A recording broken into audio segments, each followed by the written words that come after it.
વચનામૃત ક્રમાંક 2 પુષ્પમાળા વાક્ય 55 વાક્ય. વચન શાંત મધુર કોમળ સત્ય અને શૌચ બોલવાની સામાન્ય પ્રતિજ્ઞા લઈ આજના દિવસમાં પ્રવેશ કરજે. 55 વાક્યમાં કૃપાલદેવે કહ્યું, વચન શાંત મધુર કોમળ સત્ય અને સોચ બોલવાની સામાન્ય પ્રતિજ્ઞા લઈ આજના દિવસમાં પ્રવેશ કરજે. વચન શાંત, શાંત એટલે કશાય રહિત. મધુર એટલે મીઠી વાણી, કોમળ એટલે નમ્ર વિનયયુક્ત, અને સત્ય અને શૌચ એટલે પવિત્ર નિષ્પાપ નિર્લોભ વચન એ બોલવાની સામાન્ય પ્રતિજ્ઞા લઈ અને આજના દિવસમાં પ્રવેશ કરજે. એના વિવેચનમાં જણાવે છે, 20 દોહામાં વચન નયન યમનાહી આવે છે. 20 દોહામાં વચન નયન યમનાહી આવે છે. આ પુષ્પમાં વચનના સંયમ માટે સામાન્ય પ્રતિજ્ઞા લેવાનું જણાવ્યું. નાનીના વચનને શબ્દ બ્રહ્મ પણ કહે છે. 20 દોહામાં ખાસ આપણને ચેતવણી આપી કે એક તો વચન વાણી એનું ધ્યાન રાખવું, ખૂબ વિચારીને બોલવું, નહીં તો વેર બંધાઈ જાય એ ભવો ભાવ ચાલે. વચન અને નયન આંખો એ પણ જોઈને રાગ કરીને ઘણા કર્મ બાંધે, એટલે આ બેનો સંયમ કરવો જોઈએ. એનો કે મેં નિયમ રાખ્યો નહીં, સંયમ કર્યો નહીં. વચન નયન યમનાહી એ આવે છે આ પુષ્પમાં વચનના સંયમ માટે, એટલે વચનનું સંયમ રાખવું, વિચારીને બોલવું, ખૂબ બહુ જ ઓછું બોલવું. એમ સામાન્ય પ્રતિજ્ઞા લેવાનું જણાવ્યું. સામાન્ય પ્રતિજ્ઞા એટલે કે ભાઈ હવે પ્રતિજ્ઞા લઈ લો કે નહીં બોલો એવું નહીં, પ્રતિજ્ઞા જેવું મનમાં રાખવું કે જેમ મને મારે ઓછું બોલવું, ન છૂટકે બોલવું. નાનીના વચનને શબ્દ બ્રહ્મ પણ કહે છે. શબ્દ બ્રહ્મ, બ્રહ્મ એટલે આત્મા પરમાત્મા. નાનીના વચન એ ભગવાનના વચન હોય તેવા જ છે. કોઈ ખટપટિયા માણસનું એક વચન પણ અનેક ઉત્પાત એટલે મન ઊંચું કરી દે ન હોય તે ઊભું કરી શકે છે. એક વચન કોઈ નકામા માણસનું, ખટપટિયા માણસનું એવું વચન હોય કે જેથી ઘણો મોટો ઉત્પાત કરી શકે. વચનમાં એવી તાકાત છે. પ્રસન્નચંદ્ર રાજર્ષિને તેમ થયેલું. હવે એ તો ધ્યાનમાં ઉભા હતા, દીક્ષા લઈને રાજા હતા પ્રસન્નચંદ્ર રાજા. ત્યાં થઈને સેના ગઈ તો સૈનિકે એમ વચ્ચે વચ્ચે એવી વાતો કરી કે આ અહીંયા ધ્યાન કરીને બધું સંસાર છોડીને ઊભા રહી ગયા અને હવે એમના છોકરાને તો મારીને રાજા લઈ લેશે, બીજો રાજ્ય લઈ લેશે. આ ચાંબડ્યું પ્રસન્નચંદ્ર રાજર્ષિએ અને એકદમ વિચારમાં ચડી ગયા. વચન એક જ શ્રવણ થયું કે આ પુત્ર એમના પુત્રને મારીને રાજ્ય લઈ લેશે. એમને થયું કે મારા જીવતા મને મારીને રાજ્ય લઈ લે, કોણ છે એવો? એ ઘમસાણ યુદ્ધ ચાલ્યું. ખૂબ યુદ્ધ કરે છે ત્યાં ધ્યાનમાં જ ઊભા મનથી, અને બધા શસ્ત્રો પણ પૂરા થઈ ગયા. પછી વિચાર આવ્યો કે હવે શું લઈને મારું? એટલે માથામાં હાથ મૂક્યો કે મુંડન. અરે આ શું કર્યું મેં તો બધું ત્યાગી દીધું અને હું મને રાજા માની અને આવા ઘોર પાપ કર્યા, આવા વિકલ્પો કર્યા, મહા અનર્થ કર્યો. એમ વિચારતા વિચારતા પાછા ફર્યા અને ત્યાં જ પાછી શરણી માંડીને કેવળનાથ પામે છે. એમ ભાવની લીલા અજબ છે. એટલે અહીંયા કે છે વચન નયન યમના, એક વચન સાંભળવામાં કેટલું બધું એ થઈ ગયું. એટલે વચનમાં એવું બળ હોવાથી તેનો સંયમ કરીને સ્વપરના હિત અર્થે વચન વપરાય તેમ કરવા આવ્યું છે. સ્વ અને પરને પણ જેથી હિત થાય એટલે હિતકારી વચન, મિત એટલે માપસર અને પ્રિય વચન બોલવું. હિત મિત ને પ્રિય બોલવું, ને ઠેસ પહોંચે દુઃખ થાય એવું ન બોલવું. હવે વચન કેવું બોલવું તે આપણને કૃપાલદેવ કે છે. એક, વચન શાંત બોલવું. શાંત એટલે કેવું? તો કે આખો લોક છે એ ત્રિવિધ તાપથી તો બળી જ રહ્યો છે. બળતરા તો સકલ જગતમાં બધા અંતરાત્માઓમાં છે જ, આત્માના અંદર. તેમાં વળી કડવા વચનરૂપી અગ્નિનો ઉમેરો કરવાયો નથી. ત્રિવિધ તાપાગ્નિથી આખું લોક સળગી રહ્યું છે, તો તમે એવા વચન ન બોલો કે જેથી એના દુઃખમાં વધારો થાય, અગ્નિ વિશેષ ભભૂકી ઉઠે એવું તમે કડવા વચનરૂપી અગ્નિનો ઉમેરો તેમાં કરો નહીં. પરંતુ બીજાનું દુઃખ શાંત થાય, પોતાને પણ શાંતિનું કારણ થાય એવા વચનો સત્પુરુષના બોધને અનુસરીને બોલવાયું છે. નાની પુરુષે જેમ કહ્યું એવા વચનો બોલો કે જે બીજાને પણ શાંતિ પડે અને તમારો આત્મા પણ શાંત થાય. તમે પણ તીવ્ર કષાયુક્ત થઈને બોલશો તો તમને પણ અંતરમાં શાંતિ થશે, અને કર્મ બંધન થઈને એના ફળ આગળ ભોગવવા પડે તો જુદા. પણ આ બહુમય તમે ગમે તેમ બોલશો તો તમારા આત્મામાં શાંતિ ના રહે. માટે બીજાને પણ દુઃખ ન થાય, શાંતિનું કારણ થાય એવા વચનો પાછા સત્પુરુષના બોધના આધારે જેમ કહ્યું એમ તેમ બોલો. આત્મકલ્યાણનો જો લક્ષ્ય હોય તો વચન શાંત જ કહેવાયું છે. આત્મા પોતાના રંગમાં નિરંતર ભીંજાયેલો હોય તો જે વચન નીકળે તે પણ તેનાથી રંગાઈને જ નીકળેલા હોય છે. તેથી કશાય શાંત થાય છે. નાની પુરુષો પોતાના આત્મામાં રહેતા હોય એટલે આત્મ સ્વરૂપના આનંદથી રંગાયેલા એ વચનો નિષ્કષાય ભાવવાળા તે બીજાને પણ શાંતિ જ પહોંચાડે છે. કૃપાલદેવનો એક પ્રસંગ છે. એક સંન્યાસી આવ્યો કૃપાલદેવ પાસે અને अहंकार में बोलवा लग्यो कि जैन धर्म तो नास्तिक है, इसमें क्या है, कुछ नहीं है, ईश्वर को भी नहीं मानता, ये कोई धर्म है? एम जेम तेम बोलवा लग्यो. कृपालदेव બધું શાંતિથી સાંભળ્યું. પછી કહ્યું कि महाराज आपने जैन धर्म के शास्त्रों को पढ़ा है? तो कि नहीं, पढ़ा तो नहीं है. तो फिर आपको बिना जानकारी लिए, એટલે કે આખો સ્યાદવાદ માર્ગ છે, તમે વાંચો તો ખ્યાલ આવે કે ઈશ્વરનો ભગવાન તીર્થંકરોએ નિષેધ કર્યો છે. ઈશ્વર જગત કરતા નથી, પણ ઈશ્વર જ નથી એમ થોડું છે. પણ તમે વાંચ્યું તો છે નહીં, અને તમે ગમે તેમ અભિપ્રાય જૈન ધર્મ વિશે આપી દો. એ કૃપાલદેવ કહે कि आपके जैसे महात्माओं के लिए योग्य नहीं है.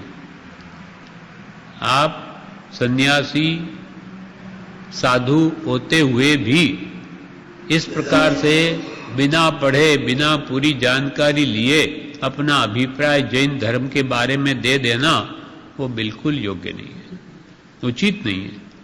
જે એમને મીઠી વાણીથી એવી શાંતિથી વાત કરી કે પેલો એકદમ શાંત થઈ ગયો અને માફી માંગી कि मारी भूल थी, मुझे जानकारी लेनी चाहिए, फिर ही बोलना चाहिए. અને આ કૃપાલદેવમાં એટલે અંતરાત્મામાં શાંતિ હતી એટલે શાંત વચન નીકળ્યા. અને બીજો આપણા જેવો હોય તો કે તમે શું બોલ બોલ કરો છો, કંઈ ભાન છે? ગમે તેમ આપણે બોલી જઈએ તો પેલાને અંદરમાં તે ભાવ જાય નહીં, વિશેષ દ્રઢ થાય કે આ બધું એવા જ હશે, આ બધા જુઓ, આ જૈન લોકો બધા એવા જ છે. પણ એમના અંદરમાં કશાય ભાવો ન હોવાથી જે શાંતિ હતી એટલે એવા શાંત વચન નીકળ્યા કે જે સામાને પણ સોંસરા ઉતરી ગયા. એટલે એવી શાંત વાણી બોલો કે બીજાને પણ ગમે અને એને પણ એ વચનોની અસર થાય. કૃપાલદેવ કે વચન શાંત મધુર, કોમળ, સત્ય અને શૌચ બોલવાની સામાન્ય પ્રતિજ્ઞા લઈ આજના દિવસમાં પ્રવેશ કરજે. આ શાંત વચનો વિશે કહ્યું. હવે મધુર. મધુર એટલે મીઠી વાણી. આલોચનામાં આપણે સવારમાં બોલીએ છીએ, ફેલે પ્રેમ પરસ્પર જગ में मोह दूर पर रहा करे, अप्रिय कटुक कठोर शब्द नहीं कोई मुख से कहा करे. कोई मुख से कहा करे. अप्रिय कटुक कठोर वचन शब्द नहीं कोई मुख से कहा करे. કોઈ મોઢેથી એવા વચન ન બોલે કઠોર કે જેને કડવા કર્કશ સામાનું હૃદય ભેદાઈ જાય, દુઃખી થાય, એવા કટુ વચન, કઠોર વચન તે કે છે. અને અપ્રિય બોલવા નહીં. પણ બધાના પરસ્પર હૃદયમાં પ્રેમ જાગે, પાછો મોહ દૂર રહે. पहले प्रेम परस्पर जग में पण मोह दूर पर रहा करें. अप्रिय कटुक कठोर वचन के शब्द नहीं कोई मुख से कहा करे. कोई भी मोड़ती आ वचन नहीं बोले. એ मेरी भावनाમાં આ કહ્યું. આ ત્રણેય દોષ નીકળી જાય ત્યારે વચન મધુર થાય. બધું વચનોમાં મધુરતા ક્યારે આવે તો કે અપ્રિયતા નીકળી જાય, કટુપણું નીકળી જાય અને કઠોર શબ્દપણું પણ નીકળી જાય, ત્યારે એ વચનોમાં મધુરતા આવે છે. હવે અણગમતું, જે સારું ન લાગે તે અપ્રિય વચન, તથા કટુક એટલે કડવું, એટલે મનમાં ન ગોઠે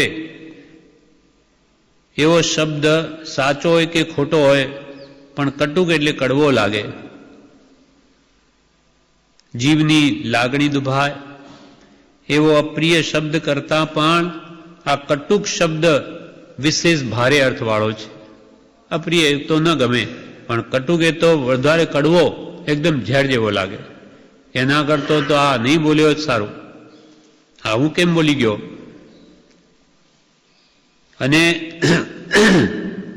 કઠોર એટલે ગર્વયુક્ત વાણી, અહંકારથી સહિત એ વાણી જે કાનને પણ કર્કશ લાગે. દ્રૌપદી એવું વચન બોલી હતી. તેથી મહાભારતનું યુદ્ધ મંડાઈ ગયું. આંધળાના આંધળા, બાપે આંધળા, દીકરાએ આંધળા. હવે શબ્દ તો એટલો જ બોલી, પણ એ દુર્યોધનના હૃદયમાં એવા પેસી ગયા કે હવે હું એનો બદલો બતાવીશ. એને હું બોલી ગયા એમ. આવા વચન બોલવાથી કેટલું બધું મોટું નુકસાન થઈ જાય છે. એટલે પહેલાના જે બે અપ્રિય અને કટુક શબ્દની માફક દિલ તો એ પણ દુભાવે, કઠોર વચન, પણ વધારામાં એ ગર્વયુક્ત વાણી એ સામાન્ય બહુ જ કર્કશ લાગે અને વેરનું રૂપ પણ લઈ લે. વિશેષમાં કઠોર શબ્દમાં સભ્યતા બિલકુલ નથી કઠોર વાણીમાં. માટે જે કામ કરવાનું કે કહેવાનું હોય તે સારી રીતે સાચવીને ઉત્તમ રીતે થાય તેમ કરવું, ઉત્તમ રીતે કહેવાય તેમ કરવું. મધુર એટલે મીઠી વાણી. જે કહેવાનું હોય તે બીજાને ગળે ઉતરી જાય તેમ મધુર રીતે કહેવું. જેમ દવાની ગોળીઓ સુગર કોટેડ આવે કે ગોળ વીટેલી હોય તો ઝટ ગળે ઉતરી જાય, તેમ મીઠા શબ્દો છે તે સામાને ગ્રહણ કરવા યોગ્ય થાય છે, સ્વીકારવા યોગ્ય થાય. પણ કર્કશ વાણી કોઈ ગ્રહણ ન કરે. મીઠું બોલવાની જેને ટેવ હોય તેનાથી માર્ગની પ્રભાવના થાય છે. મીઠું બોલવાની જેને આદત પડી હોય તેનાથી કે છે માર્ગની પ્રભાવના થાય છે. પતાસા વેચવાની પ્રભાવના કરતા પણ તે વધારે છે. આ આપણને કૃપાલદેવે શું કહ્યું? વચન શાંત અને મધુર બોલવા, મીઠા બોલવા કે બીજાને પણ ગમે અને કંઈક એના હૃદયમાં પણ ઉતરે. હવે ત્રીજું, વચન કોમળ બોલવા. કોમળ એટલે નરમ, વિનયયુક્ત, એટલે સૂક્ષ્મ લાગણીને માન આપનારો આ કોમળ શબ્દ છે. એમાં પ્રેમ ભાવ છે. જેમ કોમળ વસ્ત્ર હોય તે શરીરને સુખ આપે અને શોભાનું કારણ પણ થાય, તેમ કોમળ શબ્દો ઠેઠ આત્મા સુધી પહોંચે છે.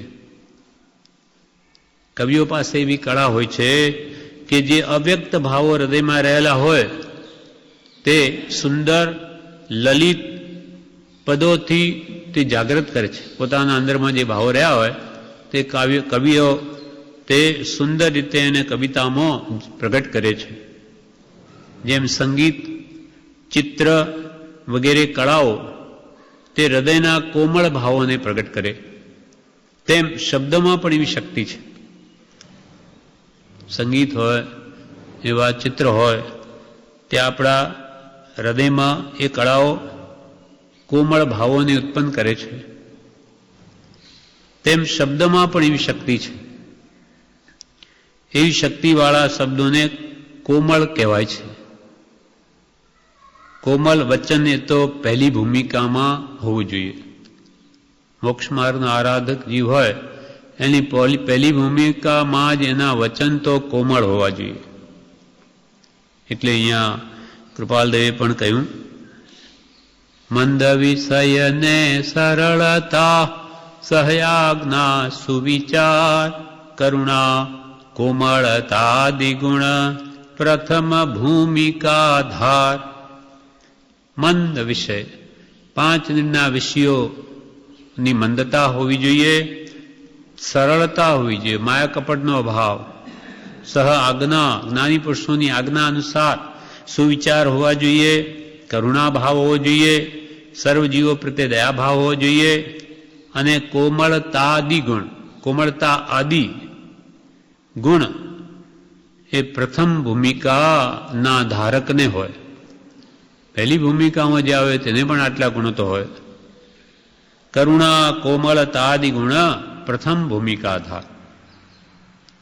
વળી કૃપાલદેવ કહે, વચન શાંત, મધુર, કોમળ અને સત્ય, સત્ય બોલવું. તેના વિશે હવે સમજાવે છે બ્રહ્મચારી વિવેચનમાં. જેમ હોય તેમ કહેવું તે સત્ય વચન છે. ઉપર જે રીત બતાવી, શાંત, મધુર, કોમળ બોલવું, તેમ સત્ય બોલવું. સત્યના 2 ભેદ, એક વ્યવહાર સત્ય, બીજું પરમાર્થ સત્ય. પરમાર્થ સત્ય એટલે આત્માનું લક્ષ્ય ચૂક્યા વિના બોલવું તે. જેમ શ્રેણીક રાજા, ચેલના રાણી, કૃપાલદેવ એવું બોલતા હોઈએ તો ચેલના રાણી કે શ્રેણીક રાજા બધા આત્મા છે, એ તો એનો વર્તમાન પર્યાય છે, અવસ્થા છે. એમ લક્ષ્યપૂર્વક બોલવું તે પરમાર્થ સત્ય ભાષા કહેવાય છે. વ્યવહાર સત્યમાં તો જે વસ્તુ આપણે જોઈએ તેવું કહેવું. કૃપાલદેવ દ્રષ્ટાંત પર લાલ ઘોડો કે ક્યાંય જોયો તો કે ભાઈ લાલ ઘોડો તે જ ઠેકાણે જોયો, જેમ હોય તેમ કહેવું તે વ્યવહાર સત્ય છે. પણ વ્યવહાર સત્ય ન બોલતો હોય તેનાથી પરમાર્થ સત્ય બોલી શકાતું નથી. વ્યવહાર શુદ્ધિનો એ પરમાર્થમાં શું શુદ્ધિ કરવાનું? સમ્યક દ્રષ્ટિ જ ખરેખર પરમાર્થ સત્ય બોલી શકે. હવે 5મું, વચન શાંત, મધુર, કોમળ, સત્ય. હવે શૌચ, 5મું શૌચ બોલવું.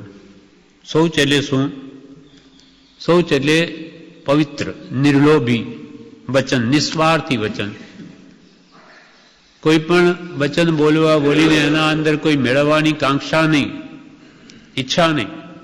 નિર્લોભી વચન બોલવું, નિસ્વાર્થી વચન બોલવું. એટલે જ્યાં સ્વાર્થ હોય, કોઈને છેતરવાનું કે કોઈની પાસે કંઈ લઈ લેવું હોય, તે તેથી મીઠા વચન બોલતો હોય તો તે પવિત્ર વચન નથી. શૌચ એટલે પવિત્ર, એટલે લોભાદી કષાય જ્યાં હોય ત્યાં મલિનતા હોય છે. ત્યાં પછી એ કષાય ભાવોથી એ સત્ય જૂઠ બધું મિશ્રણ ગમે તે બોલી દે, કેમ કે અંદરમાં કંઈ મેળવવાની ઈચ્છા છે, સ્વાર્થ છે.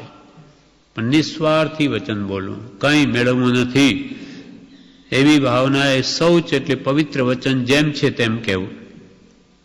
આ પ્રમાણે કૃપાલદેવ કહ્યું, વચન શાંત, મધુર, કોમળ, સત્ય, શૌચ બોલવાની સામાન્ય પ્રતિજ્ઞા લઈ આજના દિવસમાં પ્રવેશ કરજે. હવે સામાન્ય પ્રતિજ્ઞા લઈ એટલે કે એકદમ પ્રતિજ્ઞા લઈ હું તો આમ જ બોલીશ એમ નહીં, સામાન્ય જાણે મને પ્રતિજ્ઞા જેવું જ છે એવું મનમાં રાખીને જાણે આ પ્રમાણે બોલવું. હવે સામાન્ય પ્રતિજ્ઞાનો અર્થ કરે છે. સામાન્ય પ્રતિજ્ઞા એટલે કોઈ વ્રત લેવા જેવી આ કડક વાત નથી કે ભાઈ તમે આ વ્રત લઈ લો, આમ જ બોલવાનું. એમ વ્રત લેવા જેવી આ કડક વાત નથી, પણ તે ચૂકવું નથી. પણ સત્ય કે આ રીતે શૌચ, કોમલ આ બધું બોલવાનું ચૂકવું નથી એવો ભાવ રાખીને દિવસનું કામ શરૂ કરજે. બીજાની સાથે બોલવું પડે તેમાં બહુ સાચવીને વર્તવા કહ્યું છે. આ ધ્યાન રાખવા જેવું છે. આ વાણી, આ જીભમાં મીઠાશ છે અને કડવાશ પણ છે. ઝેર પર આમ જ વસે અને અમૃતે આમ જ છે. અમૃત જેવી વાણી પણ મોઢેથી જ બોલાય અને ઝેર કરતાંય વિશેષ હલાલ ઝેર જેવી વાણી પણ અહીંયાથી નીકળે. એટલે ખૂબ જ વિચારીને બોલવું. બીજાની સાથે બોલવું પડે તેમાં બહુ સાચવીને વર્તવા કહ્યું છે. જો ન સાચવે તો વેર બંધાઈ અને ભવો ભાવ સુધી કેટલાય ભાવ કરવા પડે, ભવો ભાવ રખડવું પડે. પાર્શ્વનાથ ભગવાનને કમઠ સાથે વેર બંધાયું હતું. તે મોક્ષે ગયા ત્યાં સુધી એટલે 10 ભાવ સુધી ચાલ્યું એ વેર. 10મો પાર્શ્વનાથ ભગવાનના ભૌમય એને તો છોડ્યા નથી. ભલે એમનો દેહ ત્યાગ નહીં તો બચાવી લીધા, પણ એ ભૌમય એને તો વેર લેવા પ્રયત્ન કર્યો કમઠે. પછી એને બોધ આપીને એ સુલજી ગયો.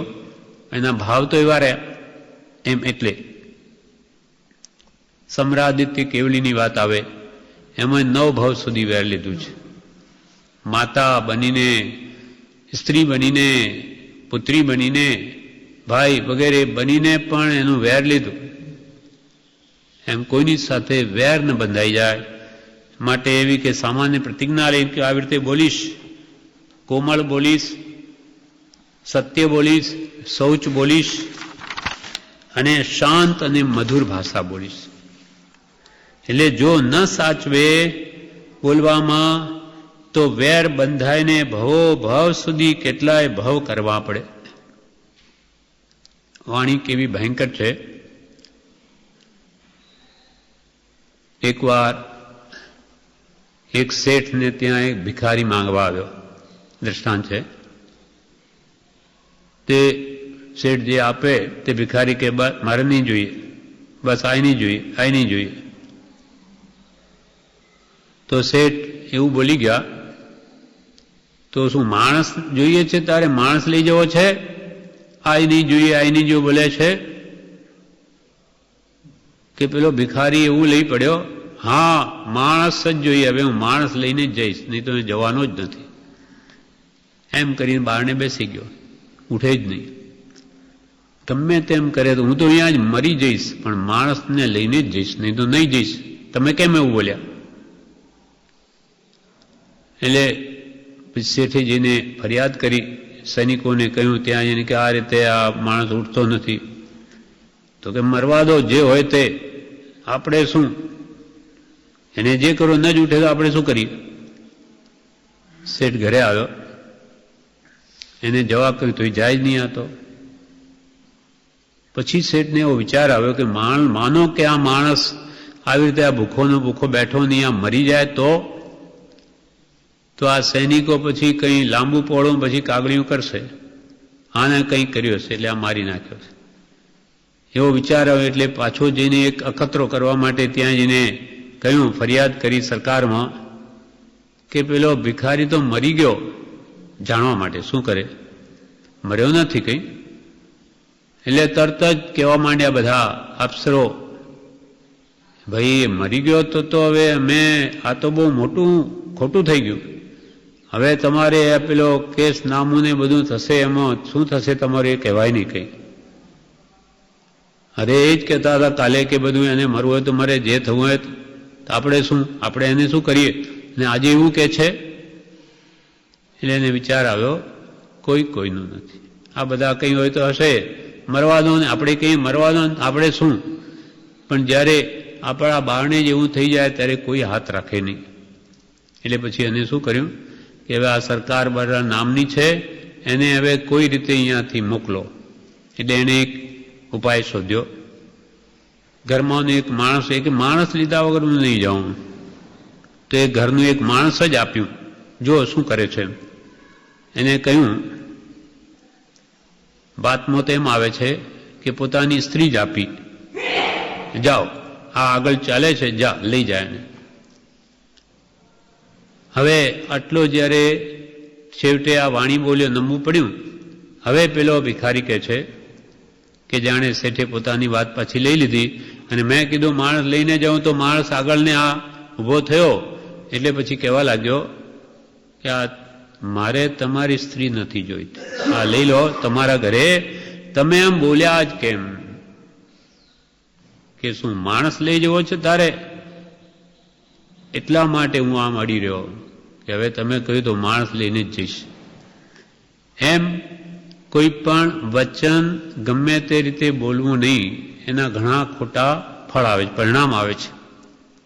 જેમ આપણે કોઈને કહીએ કે તું તો ગધેડા જેવો છે, તારામાં ક્યારે અક્કલ હતી, સાવ ઠેકાણા વગરનો બળદિયા જેવો છે. તો આવા આ ગધેડા અને બળદિયાના આપણે અવતાર આવે. જે તીવ્રતાથી આવું બોલી જઈએ છે તે રીતે પાછા આપણે જન્મ લેવા પડે. એટલે વાણી, મન, વચન, કાયાના યોગથી જે કર્મનો આશ્રય થાય એ એક પણ ફોકટ ન જાય. એટલે મહાપુરુષો કે વિચારીને બોલો. બીજું એક દ્રષ્ટાંત છે, મા અને દીકરો. તે દીકરા માટે ખાવાનું બનાવીને માતા સિક્કામાં બાંધી અને એ ખેતરમાં ગઈ. એટલે ખાવાનું ઉપર મૂકી દીધું, રોજે કે નીચે રાખતી હશે. પેલો છોકરો આવ્યો, કંઈ જડ્યું નહીં ખાવાનું, ભૂખ બહુ લાગી. એટલે જેવી માએ ઘરમાં પ્રવેશ કર્યો કે દીકરો બોલી ઉઠ્યો, અરે ક્યાં ગઈ હતી, તને કોઈએ ફાંસીએ ચડાવી હતી? મને બહુ ભૂખ લાગી, ખાવાનું ક્યાં મૂક્યું? ત્યારે માં શું બોલી, આવા તીવ્ર ભાવથી છોકરો બોલ્યો, તને ફાંસીએ ચડાવી હતી? ત્યારે માં બોલી, અરે તારા હાથ ભાંગી ગયા હતા, કોઈએ કાપી નાખ્યા હતા, આ સિક્કામાં પડેલું તો લઈ શકાતું નથી. આ જે તીવ્ર ભાવથી બોલાયેલા વચનો એ બેને એવી ગતિ બંધાઈ ગઈ. કથા લાંબી છે. આગલા ભાવમાં એ માતાએ જેણે કીધું કે દીકરાએ કહેલું તને ફાંસીએ ચડાવી હતી, એ માને તો આગલા ભાવમાં ફાંસીએ ચડવું પડ્યું. એમ બોલ દીકરાએ કીધું માને, એ દીકરાનો એવો થયું કે એને ફાંસીએ ચડવું પડ્યું. અને માએ કીધું કે તારા હાથ કપાઈ ગયા હતા, એના આવતા ભાવમાં હાથ કપાયા. માટે કોઈ પણ વચન સંભાળીને બોલ. એટલે કૃપાલદેવ કહે છે, આવી જાણે સામાન્ય પ્રતિજ્ઞા લઈને કે આવું ગમે તેવું વચન, અસભ્ય વચન હું કદી બોલું નહીં, મને શોભે પણ નહીં. એમ કૃપાલદેવ કે કોઈ વ્રત લેવા જેવી આ કડક વાત નથી, પણ વ્રત હોય એમ જ વર્તવું, એવો ભાવ રાખીને દિવસનું કામ કરજે. બીજાની સાથે બોલવું પડે તેમાં બહુ સાચવીને વર્તવા કહ્યું. જો વાણીનો સંયમ ન રાખે તો વેર બંધાઈને ભવો ભાવ સુધી કેટલાય ભવ કરવા પડે. પાર્શ્વનાથ ભગવાનને કમટના સાથે થયું કે સમ્રાદિત્યેન્દ્ર, કે આ બધા અનેક દ્રષ્ટાંતો છે એવા જે સંભાળે નહીં વાણીને, એના ઘણા દ્રૌપદી વગેરેના જેના ચીર ખેંચાયા સભા મધ્યે, એ પણ આ કટુ વાણીનો જ પ્રભાવ હતો. એટલે કૃપાલય કહે છે, વચન શાંત, મધુર, કોમળ, સત્ય અને શૌચ બોલવાની સામાન્ય પ્રતિજ્ઞા લઈ આજના દિવસમાં પ્રવેશ કરજે. હવે